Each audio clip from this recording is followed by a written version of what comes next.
হরে কৃষ্ণ কৃষ্ণ কৃষ্ণ হরে হরে, হরে রাম রাম রাম হরে হরে, হরে কৃষ্ণ। প্রত্যেক কৃষ্ণ অনুরাগী ভক্তবৃন্দকে জানায় সুস্বাগতম। যদি শিষ্য গীতার এই কথাগুলি মেনে চলেন, তাহলে আপনার জীবনে কখনো দুঃখ আসবে না, আপনাকে কখনো কাঁদতে হবে না। ভগবান শ্রীকৃষ্ণ শিষ্য গীতায় আমাদেরকে সাবধান করে দিলেন। তিনি আমাদের মতো পাপী তাপীদের উদ্ধারের জন্য বিধান দিলেন। সেই বিধানগুলি আজকে আপনাদের সামনে তুলে ধরব। শিষ্য গীতায় বলা ভগবান শ্রীকৃষ্ণের এই অমৃত বিধানগুলি যে মানুষ মেনে চলতে পারবেন, সেই মানুষের জীবনে কখনো কাঁদতে হবে না, তার সংসারে কখনো দুঃখ আসবে না, তার জীবন কৃপাময় হয়ে উঠবে। সকল ভক্ত ভক্তিমতী মায়েরা, প্রত্যেকের যথাযোগ্য স্থানে আমার প্রণাম জানাই। ভগবান শ্রীকৃষ্ণের এই অমৃত কথাগুলি আপনারা প্রত্যেকে মনোযোগ সহকারে শেষ পর্যন্ত শুনবেন, এবং যারা এখনো পর্যন্ত আমাদের চ্যানেলটিকে সাবস্ক্রাইব করেননি, দয়া করে সাবস্ক্রাইব করে পাশের বেল আইকনটিকে ক্লিক করে দেবেন নতুন নতুন আপডেট সবার আগে পাওয়ার জন্য। শিষ্য গীতায় ভগবান শ্রীকৃষ্ণ বাণী দিলেন, অমানিত্য মদম্ভিত্ব মহিংসা ক্ষন্তিরাজবামহ আচর্য পাশানং শৌচং স্থৈর্যমত্ত বিনিগ্রহ। যে ভক্তের মধ্যে মানিত্য থাকে না, যে ভক্তের মধ্যে দম্ভ ভাব থাকে না, যে ভক্তের অহিংসা থাকে না, ক্ষমা থাকে না, যে ভক্তের মধ্যে সারল্য গুরু সেবা থাকে না, এবং অন্তর বাহিরের শুচিতা, স্থৈর্য এবং আত্মসংযম, এগুলি যে ভক্তের মধ্যে থাকে না, সেই ভক্ত চিরকাল কাঁদতে থাকে, দুঃখে কষ্টে ভুগতে থাকে। তাই ভগবানের আশীর্বাদ পেতে সকল ভক্তের মধ্যে মানিত্য, দম্ভ ভাব না থাকা, অহিংসা, ক্ষমা, সারল্য, গুরু সেবা, অন্তর বাহিরের শুচিতা, স্থৈর্য এবং আত্মসংযম, এগুলি যেন থাকে। ভগবান শ্রীকৃষ্ণ আরো বললেন, ইন্দ্রিয়ার্থেষু বৈরাগ্যমন অহংকার এবচ জন্ম মৃত্যু জরা ব্যাধি দুঃখ দোষানুদর্শনম। ইন্দ্রিয় ভোগ্য বস্তুতে বৈরাগ্য, নিরহংকারিতা, জন্ম মৃত্যু জরা ব্যাধিতে দুঃখরূপ দোষগুলির বারংবার অবলোকন হয়ে থাকে। অর্থাৎ যদি আমরা ইন্দ্রিয় ভোগ্য হয়ে যাই, ইন্দ্রিয়ের দাস হয়ে পড়ি, তখন কিন্তু আমাদের দুঃখ পেতে হবে। আবার আমরা যদি ইন্দ্রিয় ভোগকে বৈরাগ্যে পরিণত করতে পারি, অর্থাৎ ইন্দ্রিয় ভোগকে ত্যাগ করে আমরা যদি নিরহংকারিতা হয়ে জন্ম মৃত্যু জরা এগুলিকে দূর করতে পারি, তাহলে কিন্তু আমাদের জীবন থেকে দুঃখ দূর হয়ে যাবে, সকল জ্বালা যন্ত্রণা থেকে আমরা মুক্তি লাভ করব। এর ব্যাখ্যা কি না, এই জগৎ সংসার এক হলো দুঃখ ভোগ, আর এক হলো দুঃখের প্রভাব। দুঃখতে দুঃখী হওয়া এবং সুখের ইচ্ছা করা হলো দুঃখ ভোগ। দুঃখের কারণ খুঁজে তাকে দূর করা হলো দুঃখের প্রভাব। এখানে দুঃখের প্রভাবকে দুঃখ দোষানুদর্শনম পদে বলা হয়েছে।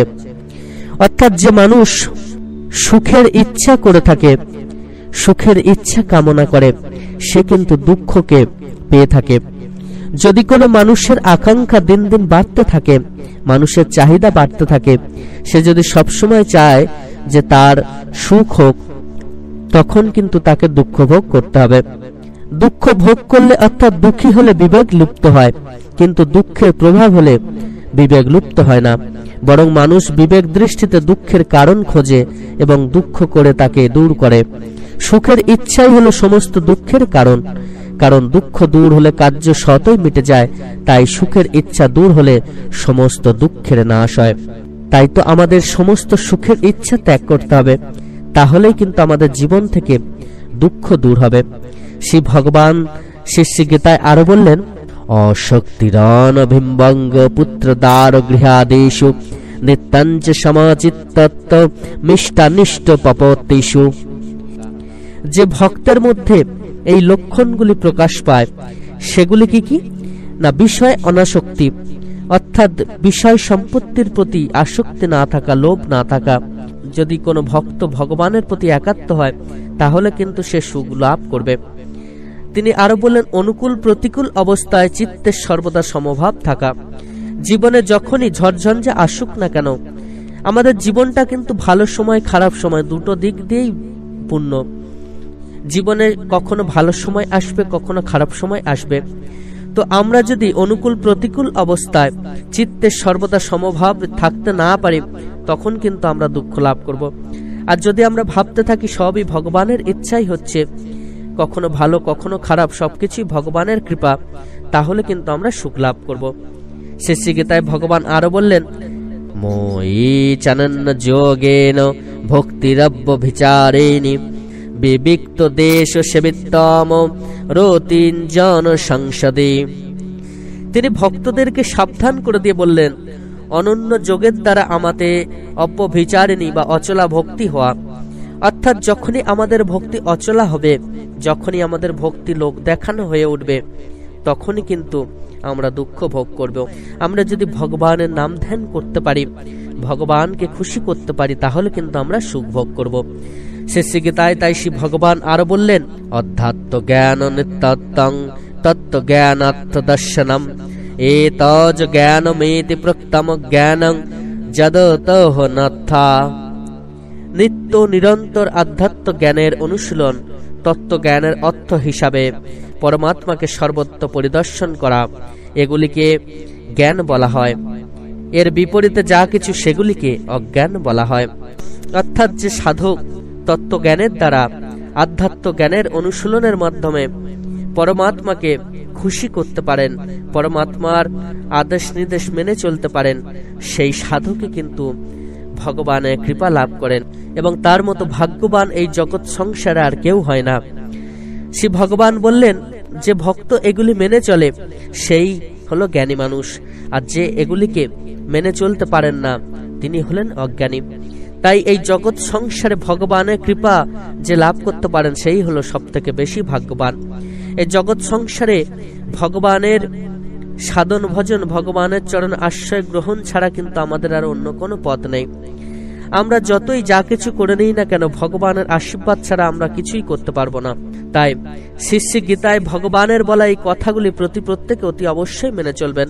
তিনি শিষ্য গীতার এই বাণীগুলির মধ্য দিয়ে আমাদেরকে শিক্ষা দিলেন, যে ভক্ত নিরহংকার হয়ে তার সাধন ভজন করতে সক্ষম, তাকে বিশ্বাস করে পূর্ণ ভক্তির সঙ্গে তার সাধন ভজন করেন এবং তার প্রতি বিশ্বাস রেখে তিনি যা যা প্রাপ্ত করান সেগুলিকে মাথায় করে নিয়ে খুশি হন, সেই ভক্তই কিন্তু এই জগৎ সংসারে সব থেকে বেশি ভাগ্যবান হয় এবং সেই ভক্তই ভগবানের কৃপা লাভ করতে পারেন। এছাড়া যে ভক্ত সুখের আকাঙ্ক্ষা ত্যাগ করতে পারে, সুখের চাহিদাকে ত্যাগ করতে পারেন, সেই ভক্ত কিন্তু এই জগৎ সংসারে সব থেকে বেশি সুখী হন। তার জীবনে কখনো দুঃখ আসে না, কখনো কাঁদতে হয় না। অর্থাৎ আমরা কোনো কিছু চাইবো না, ভগবান যা কিছু দেবেন সবকিছুকে মাথা পেতে নেবো। আমরা ভাববো যে ভগবান আমাদের মঙ্গলের জন্য এইটুকুই দিয়েছেন। আমাদের যখনই উচ্চাকাঙ্ক্ষা না থাকবে, যখনই আমরা ভগবানের কাছে কিছু না চাইবো, তখনই কিন্তু আমরা সবকিছু পাবো। আমরা যদি শুধুমাত্র চেয়ে থাকি, তাহলে কিন্তু আমরা এগুলি আর প্রাপ্ত করতে পারবো না, এগুলি আর পাবো না। তাই প্রত্যেকে ভগবানের শ্রীচরণ আশ্রয় করে তার সাধন ভজন করতে থাকুন। ভগবানের অমৃত কথা শোনার জন্য আমাদের চ্যানেলটিকে সাবস্ক্রাইব করে দেবেন এবং পাশের বেল আইকনটিকে ক্লিক করে দেবেন নতুন নতুন আপডেট সবার আগে পাওয়ার জন্য। ধন্যবাদ।